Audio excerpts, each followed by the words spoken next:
Cette série de questions devrait encore un petit peu plus compléter cette chaîne dédiée à la nourriture en conscience, lumière, pranique, appelez-la comme vous voulez, comme vous voudrez, cette dynamique prana. Et donc, pour commencer, Christian. Christian, merci Christian qui me pose ces questions. Euh, j'ai quand même beaucoup de mal de difficulté à comprendre pourquoi vous avez un tel engouement à communiquer autant sur le sujet de la nourriture pranique. Évidemment, après plus de 500, 550, presque 580 vidéos, on peut se poser la question pourquoi autant de vidéos? Bien tout simplement parce qu'il y a beaucoup de choses à dire, puisque la nourriture pranique, le prana, c'est la conscience, et la conscience avec laquelle vous vous alimentez, et pas simplement que ce qu'il y a dans l'assiette, le fait qu'il n'y ait plus du tout à manger dans l'assiette ou qu'il y ait et que vous mangez de telle ou telle manière, eh bien, ces deux émotions, la relation à la nourriture est bien plus importante que la nourriture elle-même. Certes, ça a son importance, mais la relation à la nourriture est encore plus importante, que ce soit une relation mécanisée par le mental programmé, le mental conditionné, conditionnant, ou par une relation déconditionnée par une conscience éveillée, qui fait qu'il y a moins besoin de manger parce que d'autant mieux nourri. Voilà donc pourquoi il y a autant de vidéos et pourquoi je m'exprime autant sur le sujet, eh bien, parce qu'il y a plein de choses à dire là-dessus et que manifestement en 580 vidéos, eh bien, c'est toujours pas suffisant pour éclairer suffisamment les personnes qui continuent de me poser des questions finalement entre guillemets basiques, sans jugement de ma part bien sûr, mais auprès de qui il faut réexpliquer toujours les mêmes choses. Et encore hier, merci Lana qui m'a contacté hier, à qui je réexpliquais comment préparer une pause alimentaire qui va venir cet été. Et en reparlant du régime 3V, du jeûne de 24-36 heures par semaine, je précise 24-36 heures, c'est 24 heures. Vous terminez le dernier repas le lundi soir, vous remangez le mardi soir, le 36 heures, eh bien, vous remangerez que le mercredi matin, après la nuit, en plus de la journée des 24 heures, des 12 heures plus la nuit d'avant, de nuit plus une journée, ça fait 24 plus 12, 36. Dernier repas lundi soir et prochaine prise alimentaire, non pas le mardi soir, mais le mercredi matin. Ça fait 36 heures, ce qui, à mon sens, constitue un vrai 24 heures de pause alimentaire. Puisque le 24 heures est souvent apparenté au jeûne intermittent qui n'est pas tout à fait un 24 heures. Parce que certains considèrent le jeûne intermittent comme étant non pas une, mais deux prises alimentaires en 24 heures, ce qui fait manger non pas une fois par 24 heures, mais deux fois en 24 heures. Voilà, donc j'ai beaucoup de choses à dire sur la nourriture en conscience pranique, puisque en termes de conscience, tous les sujets sont concernés par la nourriture pranique, que ce soit l'alimentation, la gestion des pensées, bien sûr, des émotions, que ce soit la relation à l'autre, que ce soit l'ancrage, que ce soit la dimension euh, spiritualité, santé du corps et de l'esprit, que ce soit la sexualité, et que ce soit la religion, que ce soit euh, on peut tout, la sociologie, on peut tout décliner en termes de nourriture pranique, conscience pranique. Le yoga, le tai chi, la danse, le massage, on peut tout décliner en termes de conscience. Dès que vous faites quelque chose avec une conscience corporelle, c'est-à-dire écouter, ressentir ce que le corps vit de la manière dont il le vit de ce que vous faites, de ce que vous investissez au présent, eh bien, on peut parler de dimension, de dynamique prana, tout simplement. Et puis, pour répondre à Christian, pourquoi je m'exprime autant sur le sujet nourriture pranique, c'est parce que, chose que je vais continuer de faire, beaucoup moins maintenant après toutes ces vidéos sur le thème toujours trop restrictif de l'alimentation, parce que c'est un aspect, mais c'est bien plus que ça, la nourriture pranique, la respiration. Mais je vais continuer de m'exprimer pour élargir de plus en plus, comme j'ai commencé à le faire avec quelques vidéos de yoga et de plus en plus les vidéos dédiées à la conscience en tant que telle. puisque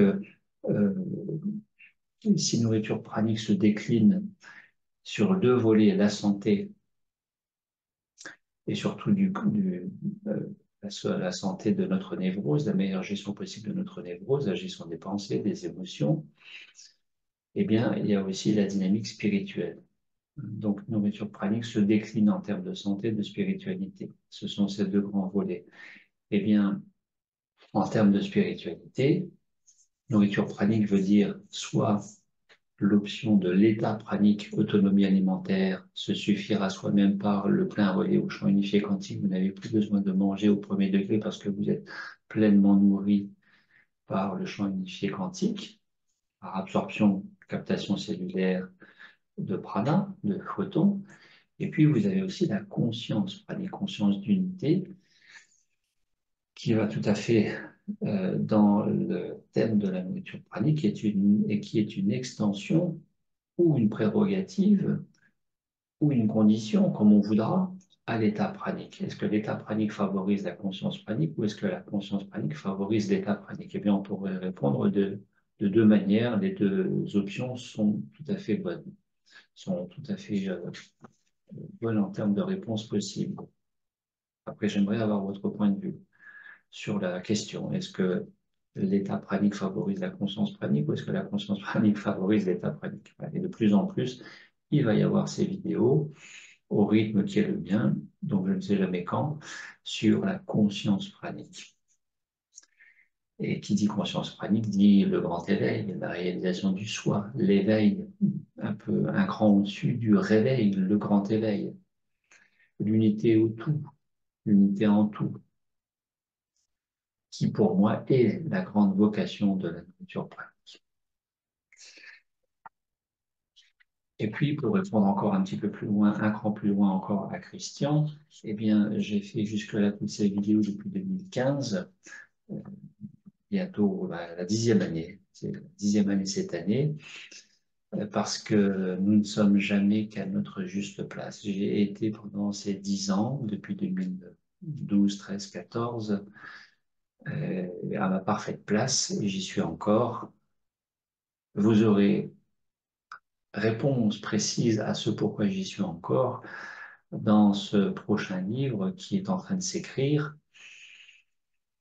qui est prévu pour très certainement 2025, fin 2024, début 2025. Nous verrons, peu importe. Nous sommes toujours à notre juste place.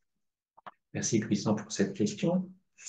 Alors, Christian qui par ailleurs donc dit, je pratique le yoga et la méditation depuis une dizaine d'années maintenant et je suis parfaitement dans ces états et je suis parfois dans ces états d'extase ou de béatitude ou dans ces états que vous qualifiez parfois d'alignement.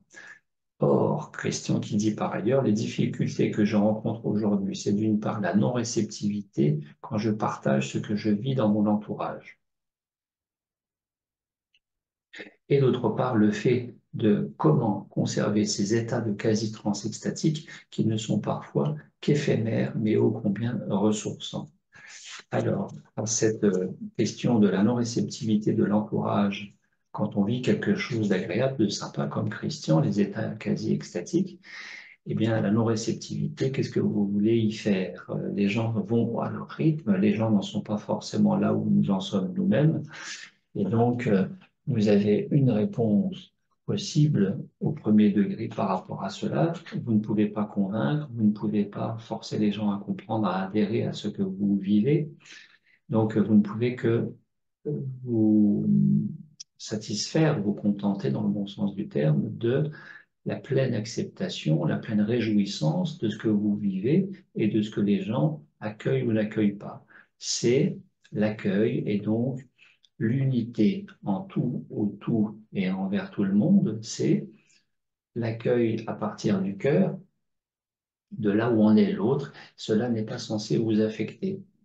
Si cela vous affecte, comme apparemment un minimum chrétien, eh bien, deuxième option possible, c'est d'aller visiter tout simplement en vous-même, qui en vous est touché quand vous n'êtes pas bien parce que vous ne pouvez pas partager ces choses.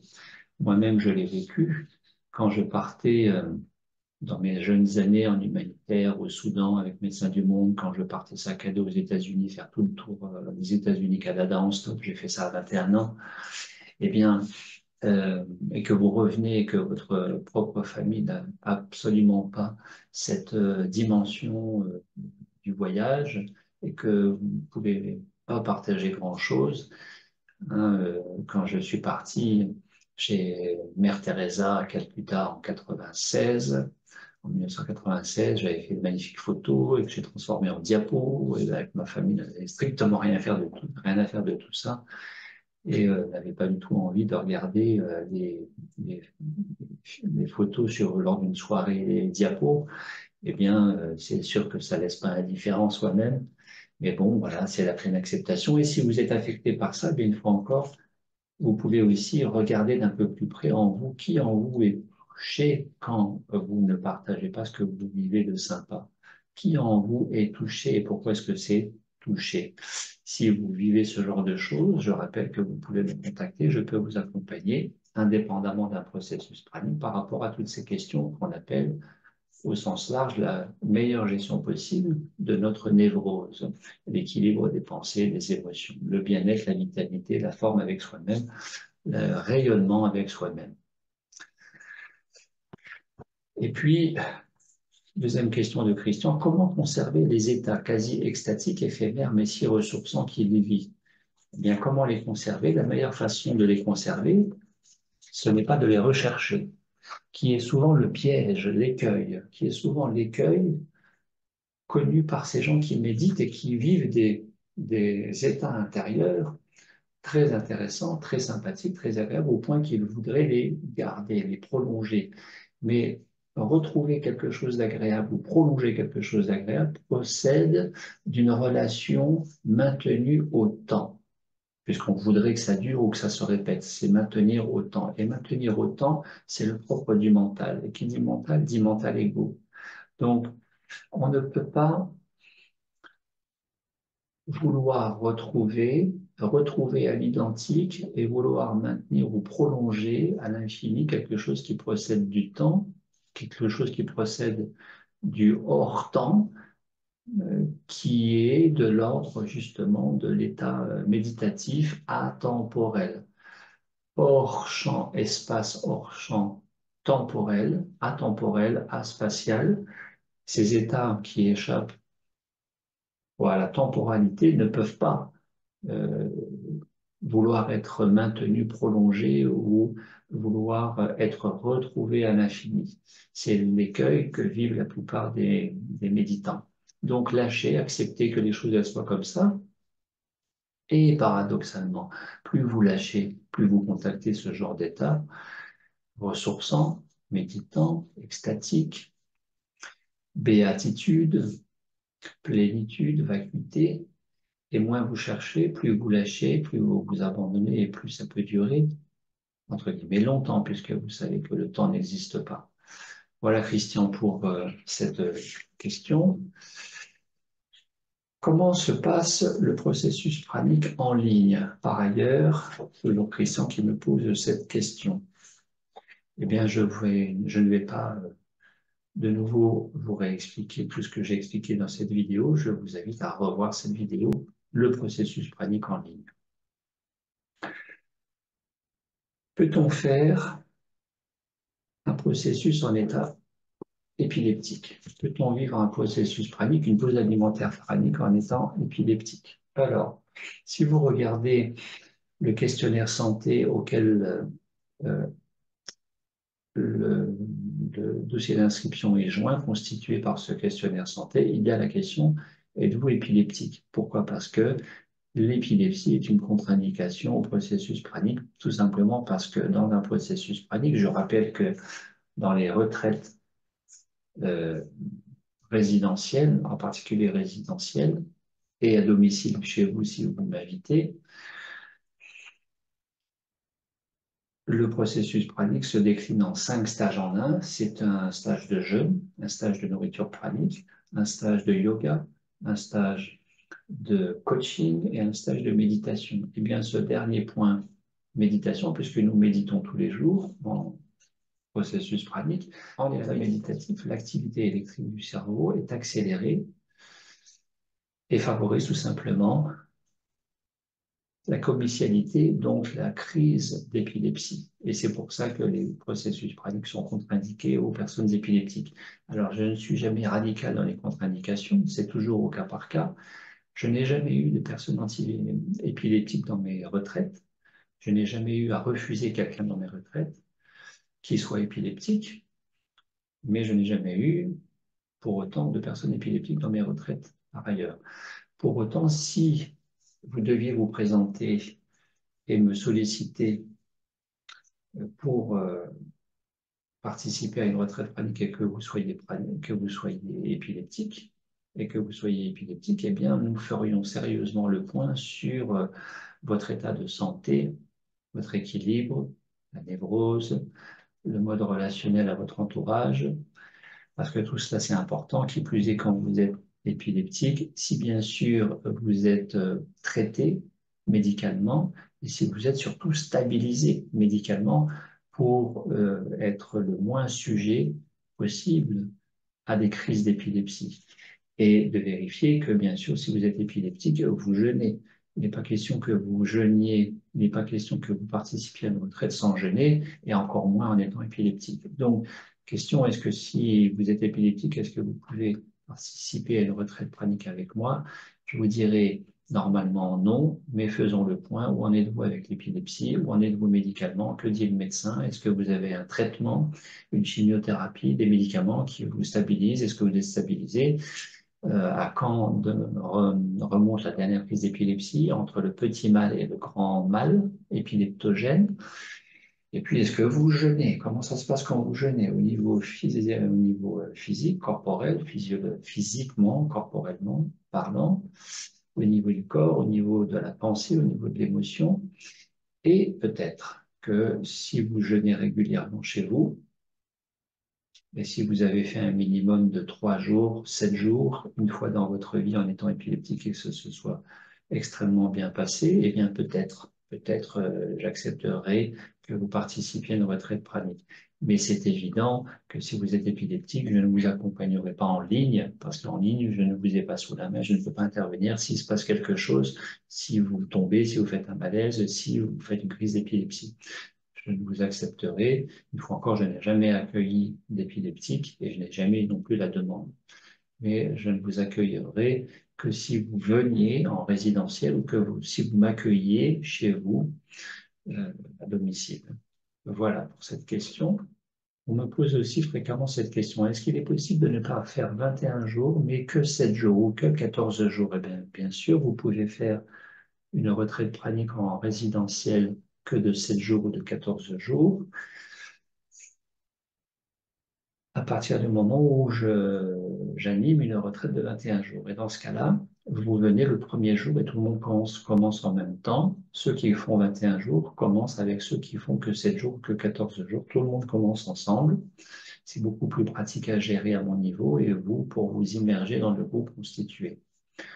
Donc, vous pouvez faire une retraite de 7 jours, 14 jours, toute l'année sur les 6 retraites que j'anime tous les ans.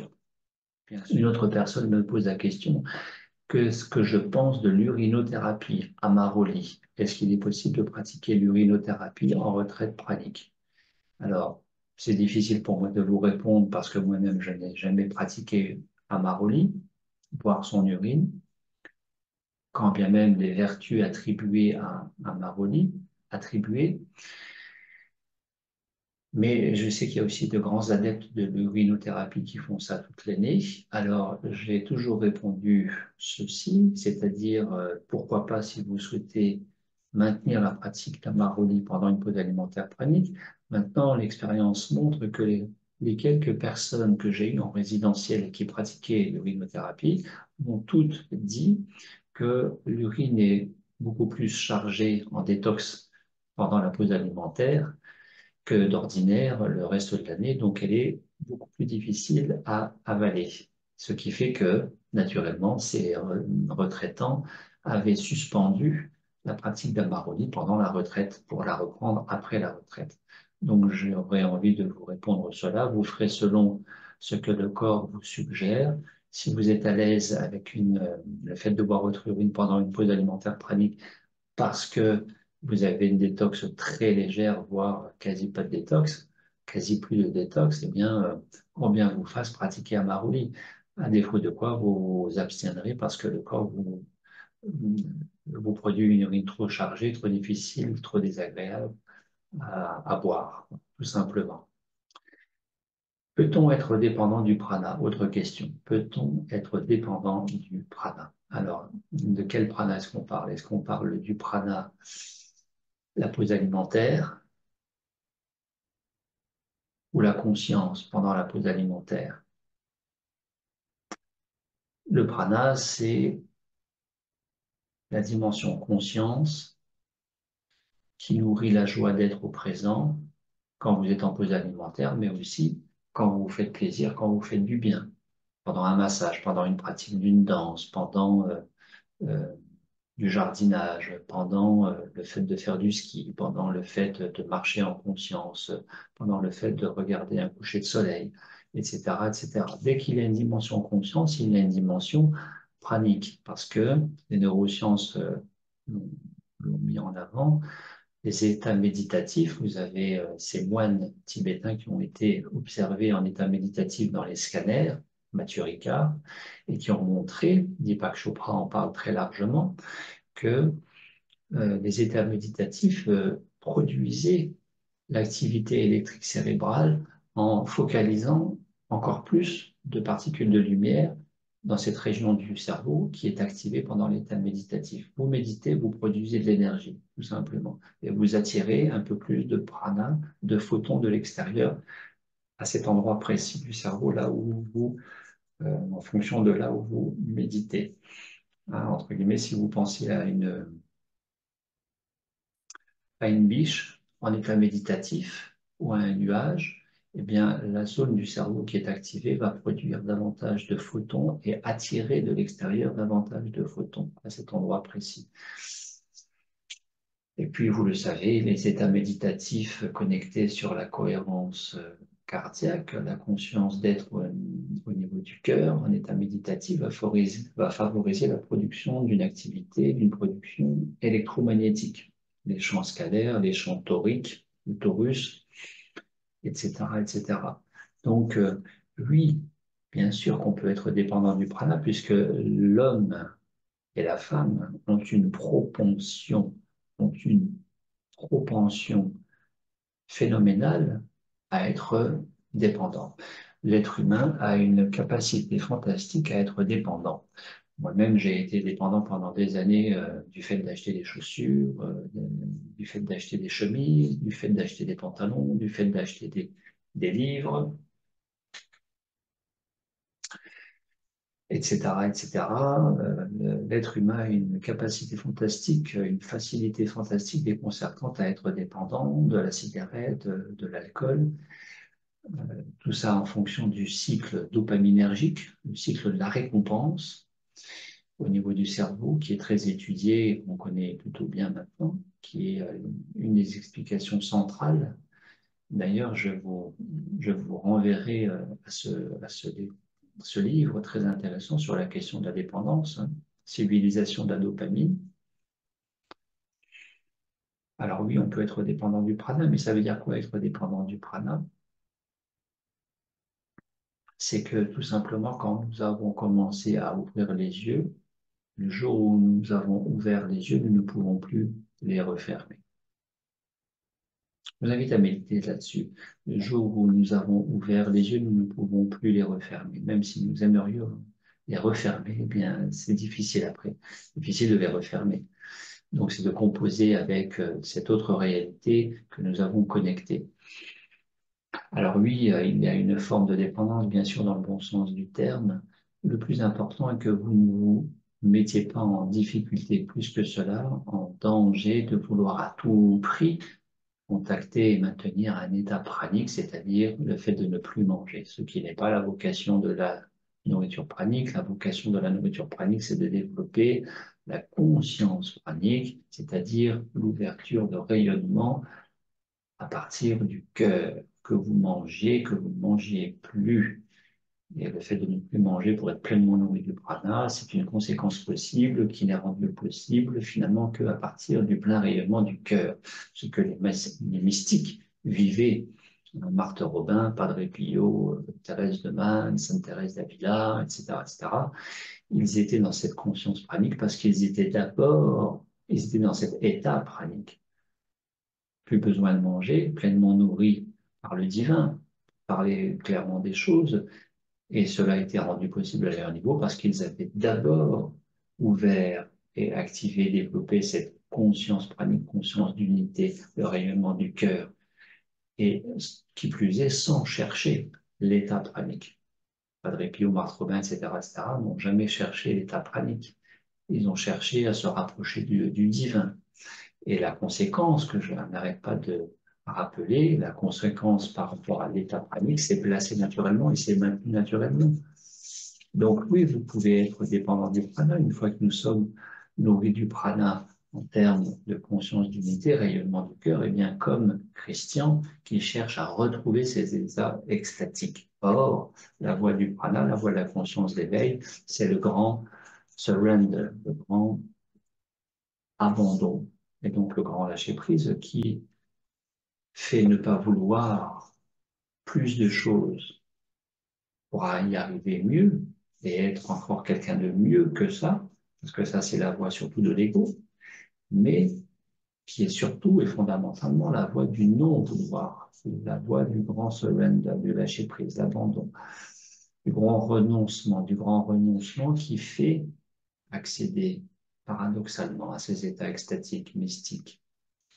Donc oui, la dépendance au prana, elle est tout à fait possible. Liberté à chacun de l'investir au mieux, mais de se rappeler que la voie du prana, c'est d'abord et avant tout la voie du lâcher-prise, quel que soit ce qui se passe. Et c'est le plus délicat, lâcher-prise, s'abandonner, s'offrir entièrement à la présence d'être au présent. Il n'y a rien d'autre à chercher. Le prana est-il bon pour l'humanité? Autre question. Le prana est-il bon pour l'humanité? L'humanité, oui, bien sûr. Le prana est bon pour l'humanité. D'ailleurs, il y a grand Christian qui me dit, il me semble que si le monde devenait pranique, nourri par le photon, cela résoudrait pas mal de problèmes dans ce monde. Ce serait donc important de devenir pranique au plus vite. Eh bien, quand bien même ce n'est pas faux, je dirais qu'il n'y a rien à chercher dans ce sens-là non plus, parce que c'est pas parce que vous êtes pranique que vous ne mangez plus que forcément la planète va être plus heureuse. Il faut se rappeler qu'il y a ces praniques comme Jericho Sunfire et d'autres qui ont contacté l'état pranique, qui sont restés plusieurs années praniques et qui pour autant ne sont plus praniques, qui remangent, hein, comme Oberon, qui était pranique, Oberon brésilien, qui était pranique et qui, à l'issue de son périple de 9 pays visités, 12 pays visités en 9 mois en Europe, et qui a terminé ce périple en Inde avec son frère, a repris l'alimentation il y a quelques années, qui aujourd'hui anime, je crois, un centre dédié au yoga dans la forêt amazonienne au Brésil, et bien qui est retourné au jus de fruits, entre autres.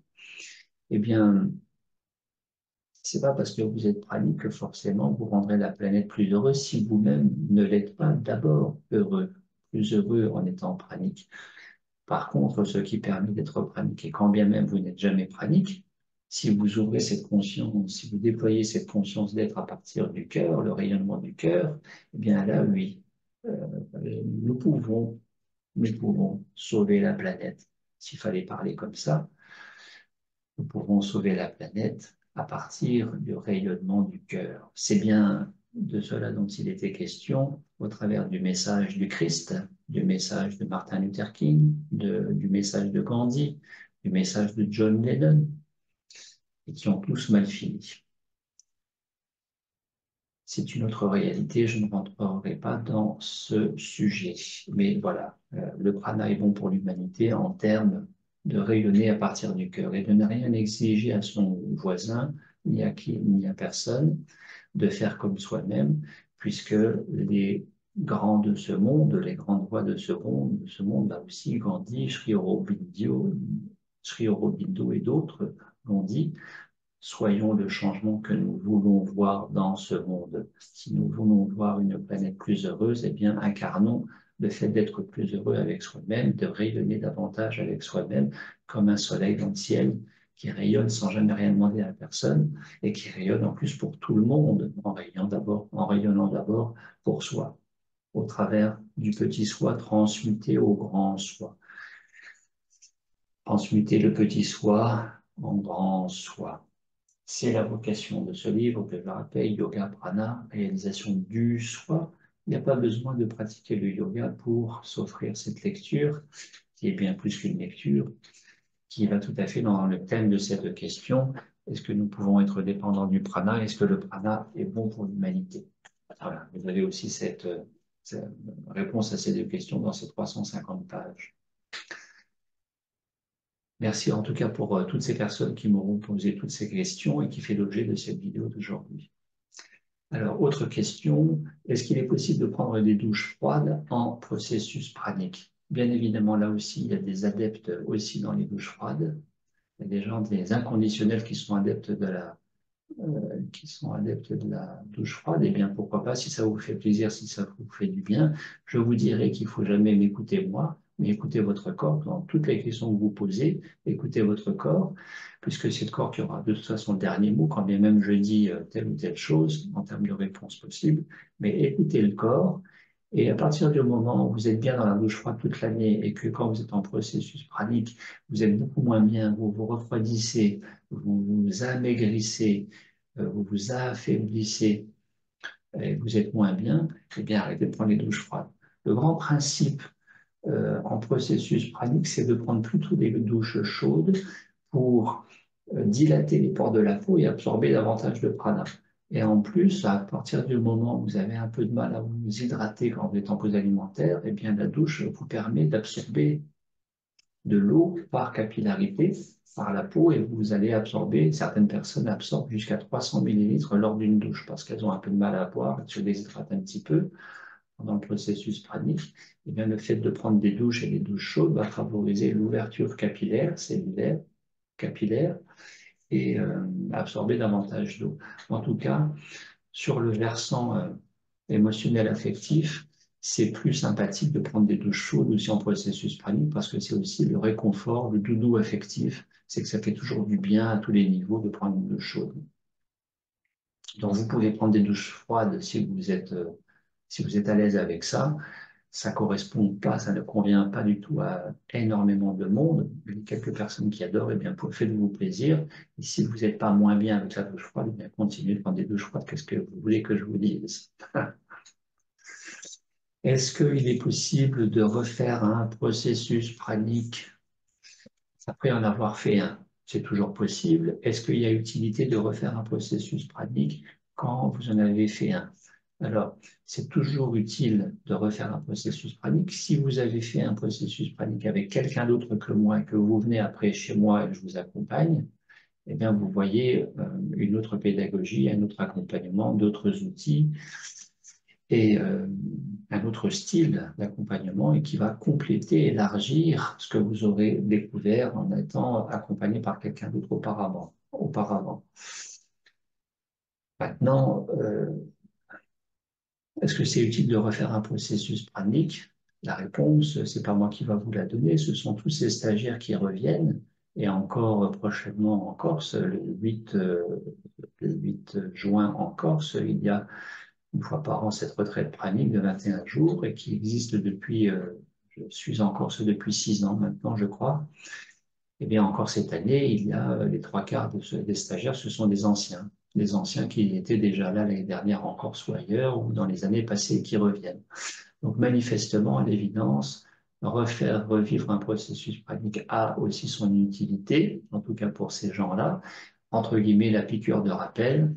La piqûre de rappel fait toujours du bien pour se remettre dans la pause alimentaire, qui est se mettre au vert, qui est une bonne détoxination, qui est aussi se poser, se reposer prendre du temps pour soi, faire le point avec soi, aller visiter un petit peu le château intérieur, les pièces de la maison qui sont pas trop, voire pas du tout visitées depuis longtemps, dans lesquelles on a accumulé des choses, des vieux souvenirs, et qui peuvent entretenir des choses désalignantes, etc., etc. Donc, oui, ça fait toujours du bien, c'est toujours utile, et vous pouvez tout à fait refaire, revivre un processus. Évidemment, dans l'idéal, un processus pranique s'intègre au quotidien, au sein de son entourage et de son environnement, et en théorie ne devrait pas avoir besoin de refaire un processus pranique, à moins que vous n'ayez pas intégré dans votre entourage, dans votre environnement. Donc, de vous poser la question, si vous refaites un processus pranique, tant mieux, j'aurai le grand plaisir de vous accompagner de nouveau,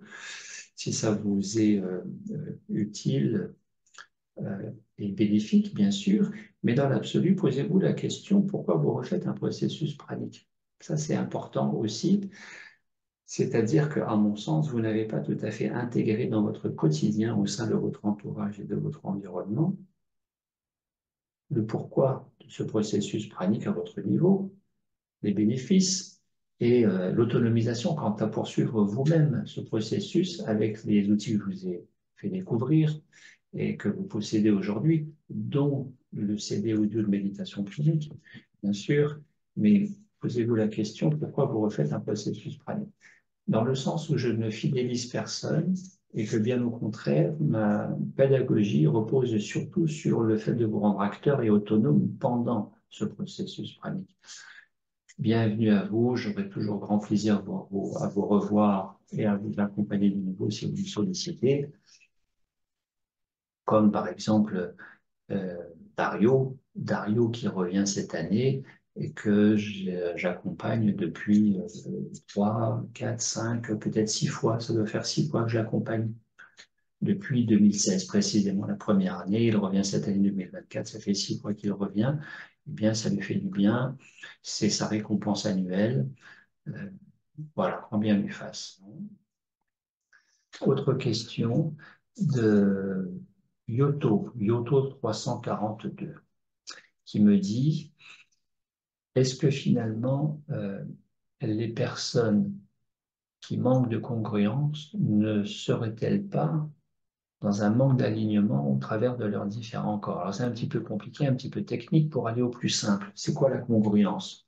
La congruence est le fait pour les personnes congruentes de faire ce qu'elles disent, donc d'une certaine authenticité, une certaine liberté d'affirmation de soi, être en accord avec ce qu'elles mettent en avant, la congruence. Eh bien, très certainement, bien évidemment, moins vous êtes en accord avec vous-même, moins vous êtes congruente, parce que plus vous êtes désaligné. Si bien évidemment, si vous n'êtes pas aligné avec vous-même en termes de corps-esprit, qu'est-ce que l'alignement? Vous reverrez toutes ces vidéos, mais si vous n'êtes pas aligné, eh bien, vous allez manquer à un moment donné de congruence et ça va se voir et ça va se sentir. Merci à Yoto pour cette question et question complémentaire de Yoto toujours. Les personnes congruentes sont pour moi celles qui accordent pensée, parole et actes, qui accordent, accorder. Les exemples cités dans cette vidéo me font penser à ces personnes qui se veulent spirituelles et bienveillantes, tout en maintenant du rejet ou encore de la colère. Bien évidemment, plus vous mettez en avant une image de vous, une dimension de vous, apparaître de vous spirituel, connecté, bienveillant, et plus par ailleurs vous êtes rattrapé par un désalignement type colère, peur. Bien évidemment, c'est non moins légitime puisque c'est très humain d'être dans la peur ou dans la colère. Et bien, plus vous êtes dans un paraître spirituel et plus vous êtes rattrapé par quelque chose qui en a priori vu de l'extérieur est moins spirituel, et puis on peut se poser la question de la congruence. Alors, je vous invite à revoir peut-être cette vidéo, Contradiction et paradoxe chez les praniques. Voilà, la dimension humaine nous concerne tous et nous sommes tous en chemin à développer à renforcer notre congruence en développant le meilleur alignement pour rayonner pleinement. Merci à Yoto pour ces deux questions. Merci à Grand Christian pour sa question, d'être pranique et de sauver la planète en étant pranique. Merci à Christian Toupeau pour ses questions. Merci à vous tous qui m'avez permis de compiler toutes ces questions. Et très belle journée à vous.